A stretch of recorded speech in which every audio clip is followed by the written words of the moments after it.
यह व्यक्ति एक प्रसिद्ध मनोविज्ञान के प्रोफेसर थे। उनकी उत्कृष्ट उपलब्धियों को देखते हुए मेयर ने विशेष रूप से उन्हें एक सम्मान पट्टिका प्रदान की। वह अपनी पत्नी के साथ खुशी खुशी इस खूबसूरत रात का जश्न मना रहे थे, लेकिन तभी एक बदमाश खिड़की तोड़कर अंदर घुस आया। प्रोफेसर अपनी पत्नी को शांत करते हुए उसे पुलिस को फोन करने के लिए कह रहे थे। उन्हें अंदाजा भी नहीं था कि बदमाश अचानक बहुत भावुक हो जाएगा। वह रोते हुए कहने लगा कि वह कभी उनका मरीज रह चुका है। डॉक्टर का डर तुरंत हैरानी में बदल गया, लेकिन वह उसे पहचान नहीं पा रहे थे। आखिरकार प्रोफेसर को याद आया कि वह 10 साल पहले का उनका मरीज है, लेकिन उन्होंने कभी नहीं सोचा था कि उसकी हालत इतनी खराब हो जाएगी। प्रोफेसर उसे शांत करने की कोशिश करते रहे, लेकिन वह अपना नियंत्रण खो चुका था। डॉक्टर ने उसे एक और मौका देने की विनती की, लेकिन निराश हो चुका वह व्यक्ति एक पिस्तौल निकाल लेता है।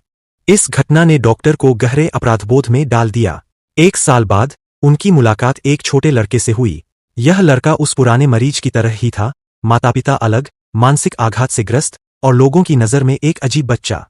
और भी अजीब बात यह थी कि उसकी तस्वीरों में हमेशा एक रहस्यमयी रोशनी दिखाई देती थी।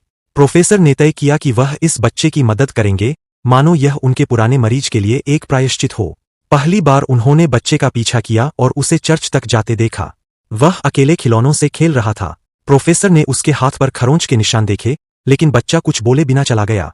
दूसरी बार प्रोफेसर उसके घर गए। स्कूल से लौटते समय वह अपनी माँ को चिंता न हो इसलिए सामान्य बनने की कोशिश कर रहा था, लेकिन माँ के जाते ही उसका चेहरा फिर उदास हो गया। प्रोफेसर ने उसे समझाने की कोशिश की, लेकिन बच्चा उन पर भरोसा नहीं कर रहा था और धीरे धीरे पीछे हटते हुए दरवाजे तक चला गया। जाते हुए उसने कहा, लेकिन प्रोफेसर ने हार नहीं मानी। तीसरी बार वह उसे खुद स्कूल छोड़ने गए। बच्चे ने बताया कि लोग उसे एक अजीब और असामान्य बच्चा मानते हैं। प्रोफेसर ने उससे कहा कि दूसरों की गलत बातों पर विश्वास मत करो। धीरे धीरे बच्चा उन पर भरोसा करने लगा। एक रात उसने अपने दिल का सबसे बड़ा रहस्य बताया। वह मृत लोगों, आत्माओं को देख सकता है। लेकिन प्रोफेसर ने इस पर विश्वास नहीं किया। उन्हें लगा कि वह गंभीर भ्रम, डिल्यूजन का शिकार है और उन्होंने उसे किसी दूसरे विशेषज्ञ को भेजने का निर्णय लिया। यह सुनकर बच्चा रो पड़ा। क्लिनिक लौटकर प्रोफेसर ने अपने पुराने मरीज की रिकॉर्डिंग दोबारा सुनी। इस बार आवाज तेज करने पर उन्हें पृष्ठभूमि में अजीब आवाजें सुनाई दीं। तब उन्हें एहसास हुआ, पुराना मरीज और यह बच्चा पागल नहीं थे।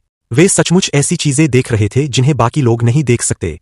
वह फिर बच्चे के पास गए और कहा कि आत्माएं शायद उसे नुकसान नहीं पहुंचाना चाहती, बल्कि उससे कुछ कहना चाहती है। उस रात फिर एक आत्मा दिखाई दी। बच्चा बहुत डर गया, लेकिन इस बार उसने हिम्मत की और आगे बढ़ा। इस बार वह एक छोटी लड़की की आत्मा थी। अगले दिन प्रोफेसर बच्चे को उस लड़की के अंतिम संस्कार में ले गए। लोगों का कहना था कि उसकी मौत कैंसर से हुई, लेकिन बच्चा जानता था कि सच्चाई कुछ और है। मौका पाकर वे दोनों चुपके से उस लड़की के कमरे में चले गए।